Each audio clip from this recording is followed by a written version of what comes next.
નમસ્તે મિત્રો, સ્વાગત છે તમારું મારા આજના નવા વિડીયોમાં। મિત્રો, આજે આપણે બનાવીશું કશ્મીરી સ્ટાઇલ કશ્મીરી દમ આલુ।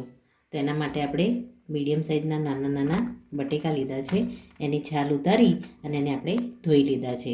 હવે આને આપણે હાફ બોઇલ જ કરવાના છે, એકદમ બોઇલ નથી કરવાના, કારણ કે આને બોઇલ થયા બાદ આપણે એને ફ્રાય કરવાના છે।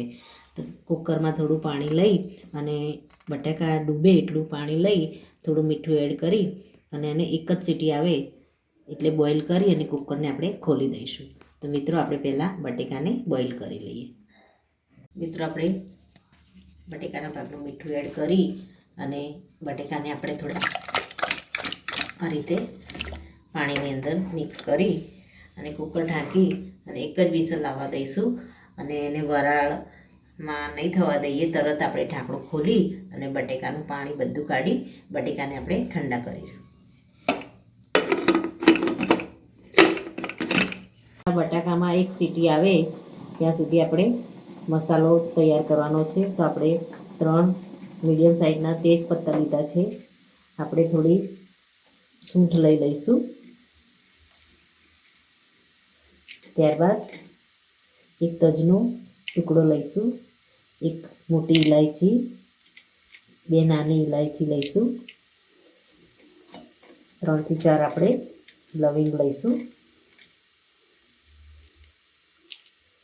ત્યારબાદ વરિયાળી લઈશું,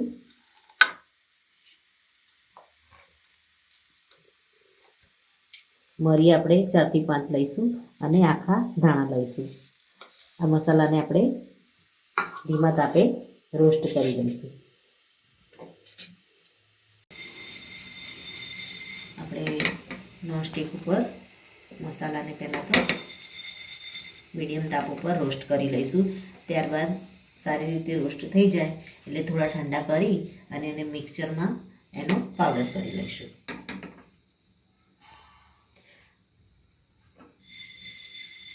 અને આપણી બટાકામાં એક સીટી આવી ગઈ છે એટલે કુકરને આપણે બહાર લઈ ગેસ બંધ કરી અને એમાંથી બટાકાને પણ આપણે બહાર લઈ લઈશું। મિત્રો, આ રેસીપીમાં ડુંગળી, લસણ કે ટામેટાં એના વગર જ આ રેસીપી બનાવવામાં આવે છે અને ટેસ્ટમાં પણ એકદમ જબરદસ્ત હોય છે અને દહીંની ગ્રેવી સાથે બનાવવામાં આવે છે। તો મિત્રો, આપણા મસાલા છે એ રોસ્ટ થઈ ગયા છે। હવે આને થોડા ઠંડા કરી અને આપણે મિક્સરમાં પીસી લઈશું। મિત્રો, આપણે બટેકાને એક જ સીટી આવે ત્યાં સુધી બોઇલ કર્યા છે અને આપણે એનું બધું ગરમ પાણી કાઢી લીધું છે અને એને ઠંડા પાણીમાં મૂકી દીધા છે। તો આપણા બટાકા ઠંડા થઈ ગયા છે, એને આપણે આ રીતે કાંટાના મદદથી આ રીતે બધા જ બટેકામાં આ રીતે આપણે હોલ કરી દઈશું, જેથી આપણે ફ્રાય કરીએ તો બટાકા સારી રીતે ફ્રાય પણ થઈ જાય અને જ્યારે આપણે એનો વઘાર કરીએ તો વઘારના જે મસાલા છે એનો ટેસ્ટ સારી રીતે આની અંદર આવી જાય। તો આ રીતે આપણે બટેકાને પહેલાં તો હોલ કરી દઈશું। મિત્રો, આપણે મસાલાને સારી રીતે પીસી લીધો છે, એમાંથી આપણે તેજ પત્તા અલગ કાઢી દીધા અને મોટી ઇલાયચી હતી એને આપણે ફોલી અને એના જે દાણા હોય એ દાણાને આપણે કાઢી લીધા હતા અને પછી આપણે મસાલાને પીસ્યો હતો। તો આ રીતે આપણે તેજપત્તા અને મોટી ઇલાયચીના દાણા કાઢી અને પછી આપણે મસાલાને પાવડર કરી દઈશું। તો આપણે મસાલાને પીસી લીધું છે। બટાકાને આપણે ફ્રાય કરીએ એ માટે આપણે ગેસ ઉપર તેલ મૂકી દઈશું। તો તેલ થાય ત્યાં સુધી આપણે દહીંનો મસાલો કરી દઈશું। તો આપણે અહીંયા દહીં લઈશું સ્વાદ મુજબ। એમાં આપણે કાશ્મીરી દમ આલુમાં હળદર તો એડ કરવામાં નથી આવતી, પણ આપણે કલર માટે થોડી એડ કરીશું। આપણે એમાં કાશ્મીરી લાલ મરચું લઈશું કલર માટે, 2 ચમચી જેટલું આપણે મરચું એડ કરીશું। અને આપણે જે મસાલો પીસીને રાખ્યો છે એ મસાલાને પણ આપણે આની અંદર એડ કરી દઈશું. થોડો મસાલો આપણે ઉપર નાખવા માટે રાખીશું. હવે આપણે દહીંને બરાબર આની અંદર ફેંટી દઈશું. આમાં ટામેટાં, ડુંગળી, લસણ કે એની કોઈ જ પણ ગ્રેવી વગર આ શાક એકદમ સરસ સુગંધીદાર મસાલાથી જ તૈયાર થાય છે. તો એકદમ સરસ લમ્સ ના પડે એ રીતે દહીંને આપણે પ્રોપર ફેંટી દેવાનું છે, જેથી કરીને દહીં ફાટે નહીં. જો તમારે આ દહીં ના ફાટે એના માટે જો તમારે અંદર થોડું એડ કરવું હોય તો સાધારણ એક અડધી ચમચી જેટલો ચોખાનો લોટ તમે એડ કરી શકો છો.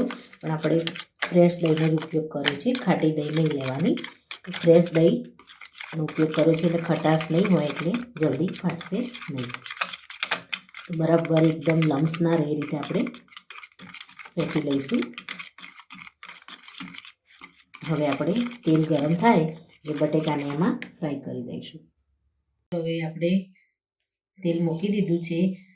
તમે સરસિયાનો તેલનો આમાં ઉપયોગ કરો તો પણ ખૂબ જ સરસ ટેસ્ટ આવે છે.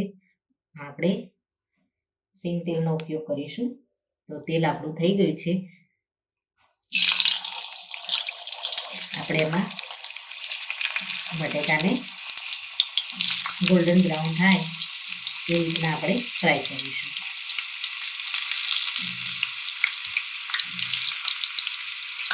બટેકા આપણે એકદમ બોઇલ કરીને નથી લીધા, એકાદ સીટી આવે ત્યાં સુધી આપણે ખાલી બોઇલ કર્યા છે. એટલે ફ્રાય કરીશું તો બટેકા ફૂટશે પણ નહીં અને નીચે ચોંટશે પણ નહીં.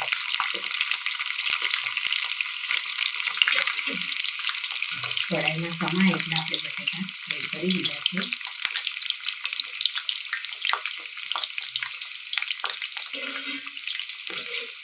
બરાબર આપણે અડધી લેયર ગોલ્ડન બ્રાઉન થાય ત્યાં સુધી આપણે આને ફ્રાય કરી લઈશું. મિત્રો બટેકા છે એ સરસ એવા ફ્રાય થઈ ગયા છે. આપણે આને અલગ વાસણમાં લઈ લઈશું.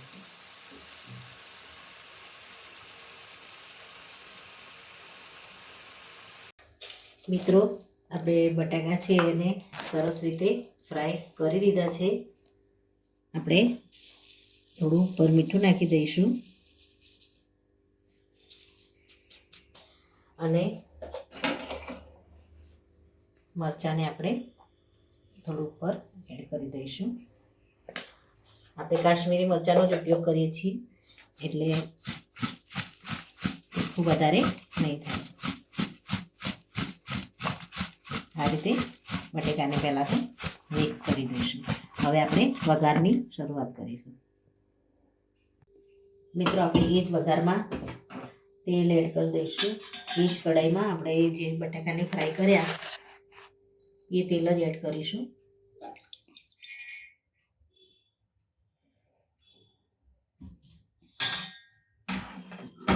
હવે આપણે એમાં 2 તેજપત્તા એડ કરી દઈશું.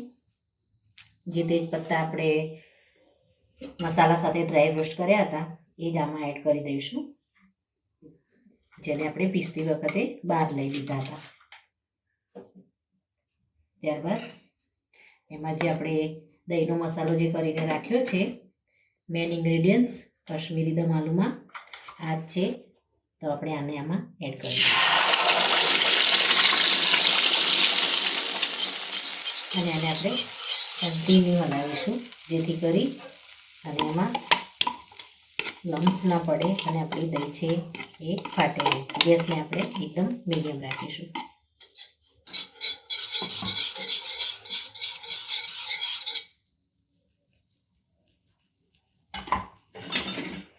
આ રીતે એને કન્ટિન્યુ આપણે ચલાવીશું.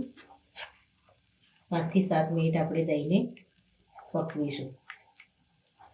આપણે જે વાસણમાં દહીં લીધું છે એ જ વાસણમાં આપણે થોડું ગરમ પાણી લઈ અને આની અંદર એડ કરી દઈશું. આપણે આમાં ગરમ પાણી લઈ અને એડ કરીશું તો આપણી દહીં છે એ ફાટશે નહીં. આપણે એ જ વાસણમાં ગરમ પાણી થોડું એડ કરી અને આપણે આની અંદર એડ કરી દીધું છે. હવે આપણે થોડી વાર માટે ચલાવીશું.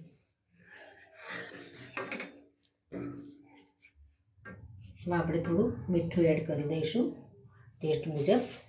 આપણે બટાકામાં પણ મીઠું તો એડ કર્યું જ છે. આમાં મીઠું એડ કરી દઈશું.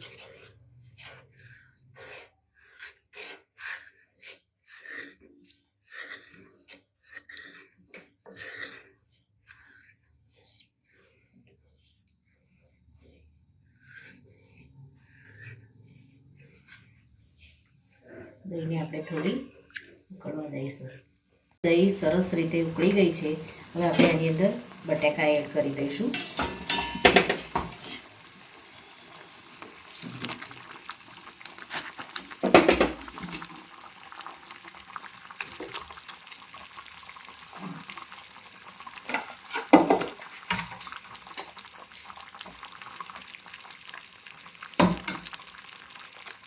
ગેસને આપણે મીડિયમ કરીશું. ઉપરથી આપણે દાણા પાવડર એડ કરી દઈશું, જેથી આપણી ગ્રેવી છે એમાં થોડી થિકનેસ આવી જાય.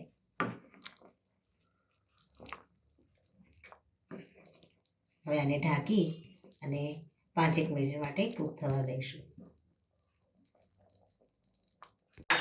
મિત્રો આપણે ચેક કરી લઈશું. હવે આપણા કાશ્મીરી દમ આલુ બની અને રેડી થઈ ગયા છે. ગેસને આપણે બંધ કરી દઈશું અને આપણે જે મસાલો પીસીને રાખ્યો હતો એમાંથી આપણે થોડો અલગ કાઢી દીધો હતો, એ આપણે થોડો સ્પ્રિંકલ કરી દઈશું અને જેથી સુગંધ એકદમ સરસ દમ આલુમાં આવે. હવે આપણે ઢાંકી અને 1 મિનિટ પછી સર્વ કરી લઈશું. તો મિત્રો રેડી છે આપણો ગરમા ગરમ કાશ્મીરી દમ આલુ. એને આપણે રાઈસ સાથે સર્વ કર્યા છે. તો મિત્રો આ સાથે મારો આ વિડીયો અહીંયા પૂરો થાય છે. જો મારો વિડીયો તમને ગમ્યો હોય તો લાઈક કરો, શેર કરો અને તમારી ચેનલ દેશી સ્પૂનને સબસ્ક્રાઈબ જરૂરથી કરો અને કમેન્ટમાં જરૂરથી લખો કે કાશ્મીરી દમ આલુની રેસીપી તમને કેવી લાગી. ફરી મળીશું એક નવા જ વિડીયો સાથે. ત્યાં સુધી આવજો મિત્રો. Thank you.